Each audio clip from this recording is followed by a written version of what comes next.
Good day to all my friends. This is Marcus from SMetaphysics. So some of you actually have PM and ask any examples from what I've shared yesterday. Okay, so I'll give you an example. All right. So there was once a time where I was in a consult with one of my clients online. Then my daughter was sitting in front of me for a while, and so I actually took a short break, 3 to 5 minutes toilet break. And during that moment, I asked my daughter, "Yes, is there anything I can do to help you?" My daughter was a bit like scared, a bit like wanting to sob, crying. Then I asked, "Hey, what's wrong, huh?" Then she told me, "Daddy, I cannot find my phone." Then I asked her, "Since when you realize the phone is not with you?" Then she said like, for around 1 to 2 days. Then I said, "What?" Then I quickly get my son.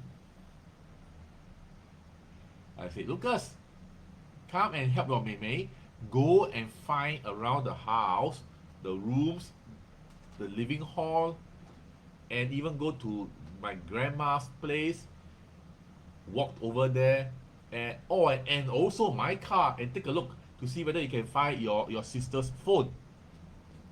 And I just give him a very brief instruction, and after that I go back into continuation of my consult online. So I saw my son walking around with my daughter, uh, I'm sorry, trying to find the phone. So after the consult, which is like an hour plus later, my son walked over to me and said, "Daddy, I cannot find Tara's phone." Yeah, I don't know where she lost it, man. Then I asked my son, "Where have you been to?" I look around the house, every room. Then I look at the hall. I look at grandma's house. I even look at in the car. I got your car key. I go to the car and take a look. I took a look. It's not there everywhere. Then I say, "You sure you done a good job?" Yeah. Then I look at Tara. Then she was still like very scared that I would scold her because she lost the phone. Then I immediately go and do a plot, asking about where, in what, in what direction should I be heading to find that lost phone. So the picture you saw inside is the phone that she lost, actually. Yeah, with a teddy bear picture down there. Then I do a I Ching plot. It tells me 雷天大壮卦, which is what? Thunder on top, heavens below, with a yao of 5. Then I look at the hexagram. Hey, there's a chance I can find it. Very good. Okay, then immediately, because the hexagram tells me one thing, that I should be proceeding to the northwest direction. And with the 正卦 thunder, it tells me it is near to somewhere that probably has uh, footprints, exercising, or motors. So straight away, northwest direction with motor, I am thinking about my car. And it asked me to act swift. In case, I also don't know, maybe it's just by the side of my car, I don't know, at the point in time. So immediately I grab my car key and I go and ask my son, "Lucas, come along with me." Lucas was wondering, "Where are we going?" Then we are going to the car again. Then my son says, "Daddy, I've searched the car 2 times. It's not there."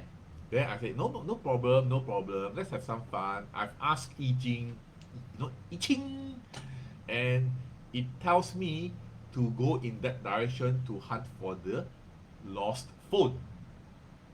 Then as we walk, he was very grouchy. He just had this face that says, "I've looked for twice, Daddy. You don't trust me enough, Daddy. Why are we doing this again, Daddy?" This kind of face on him, you see. Then I said, "No worries, just follow along and we see how it goes." And after, if you are being trained in I Ching, there are certain things that you do, you have a certain level of confidence. And the hexagram give me a very high level of confidence that it is going to be something interesting. So as we walk, my son, as he just complains, you don't trust me, daddy. So as we walk to the car, then I was, sorry, standing in front of the car. Then I look at the floor. Hey, there's nothing by the side on the floor by the side of my car. Okay. Then I actually, first thing I look at, hey, it says the item is on top. On top. And it is easily reachable. Reachable. So it's not at some holes or slots or kind of stuff. And it also says that it is behind. So straight away, I said, Lucas, look at me. I also don't know. I'm just doing according to what the plot is saying. Information from the universe. I straight away go to the back door. I open the back door. Then my hand just stretch in and I just feel around. Then within 10 seconds, I found the phone. I felt the phone and took it out. Then as I took the phone out, when I am at the back seat of my car, my son was staring at me. After that, he saw me taking out my daughter's phone. He said, "What the?" He was like, jaw dropped for a moment. Then I, I anchor in with this thing called I Ching, telling him I Ching, okay? So then he was very amazed and amused, and also like, what the hell? Because he searched it twice, and he is pretty sure he has searched the back also. So I said, well, that's what we do. That is asking information from the universe, and we get information from the universe to know what best to do next to in attempt to achieve our goals. And for this case, my now at that time is to find the lost phone, and the objective is to where to start hunting, okay, to find the phone. So this, it shows magnificent, and it tells me where to look for it. So along the way, as we walk from my car, which I park it near my parents' place, and back to our place, he was like, so what is I Ching about? Can you teach me something? And ever since then, he starts to on off ask some questions about I Ching. And that is exactly a one very simple example of knowing what you want, what to ask, how to, what is your objective, and how to start taking actions with some clarity and messages and information from the universe. Isn't that fun and amazing? So my point to you is all about this. Learning about forecasting, we are not doing predictions.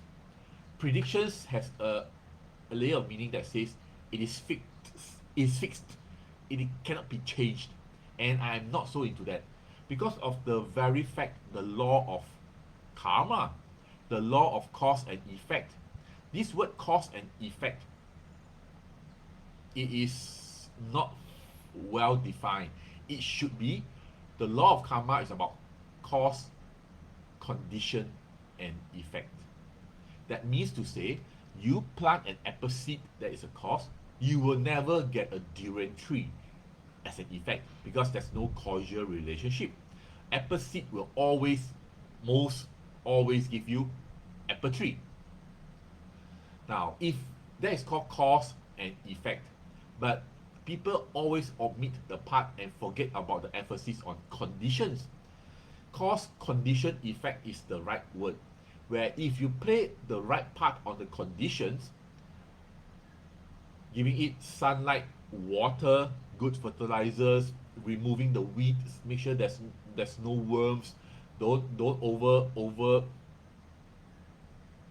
put the pesticides, and you give it tender loving care, there's a very high chance doing it right, the apple seed will grow into a good apple tree that gives quality apple fruits. If you don't do well on the conditioning, the chances are it may not even be having a healthy apple tree. So, cause, condition, effect is the right word. Cause and effect is just a simplified way of saying, but our emphasis is to play well on this thing called conditions.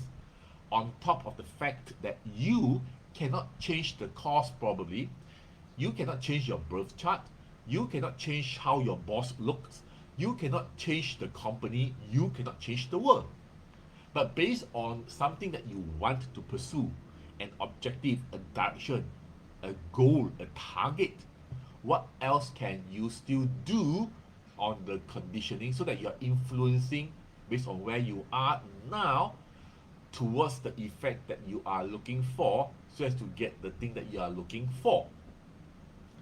You understand what I'm saying? So it is very important for you to put enough emphasis on knowing where you are now, what else you can still do, and knowing what you want out from the whole deal. So in that sense, conditioning can be very dynamic, and in that sense, that's why we are doing forecasting, because things are ever changing. But if you're doing it enough to steer the energy towards one side, you have a higher chance and higher probability of getting what you're looking for, practically. So with that, we are talking about forecasting. Okay, that's why I'm not so into predictions, because predictions is just talking a simplistic cause effect, but on a practical world, it's cause conditions effect, where you have a role to play to influence so as to stir the thing more towards what you're looking for, and that makes a forecasting, that means a possibility, a high likelihood, a high probability. I hope that through this you are able to understand the power of Jing Plum Blossom, how it can really use this tool for survival, not just to learn a skill and put it in the hard disk, or put it in the bookshelf just to feel good that you're learning something. It is not enough. Whatever that we are learning, try to make it useful for our goals in our life, for our survival, for our pursuit, for our success. In that sense, you are putting into good use what you are learning, and that tool will become, by nature, you want to make it work. You will also, by default, will make it your survivor, your mastery skill, as one of your key skill set in your pocket. Okay, so I hope that you like the session today with the story, and I bring it further by telling you, do not go for predictions, go for forecasting. Because of forecasting, everything is possible. Because of prediction, you are locking yourself up to possible opportunities. It is like me telling you, you will encounter accident on this particular day. So you want to bang the wall, accept it as it is, or you want to do something to avoid and evade or make it a diluted event. So if you want to turn the tide favorable to your side, it's all about forecasting so that you can still do what you can do. And not about prediction where you are near cast on stone and you can never avoid that. So what if you can never avoid that? You are still able to do what you can still do. That is a mindset thing that we need to have in our life. You get what I'm trying to say? It's a very important mindset that we are putting ourselves on the mode of forecasting. Do what we can still do to turn the tide favorable towards our side, rather than accepting fate.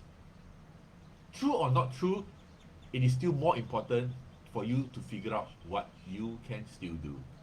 It sounds like a broken record, by the way, because it's so anally important. A lot of people miss this point.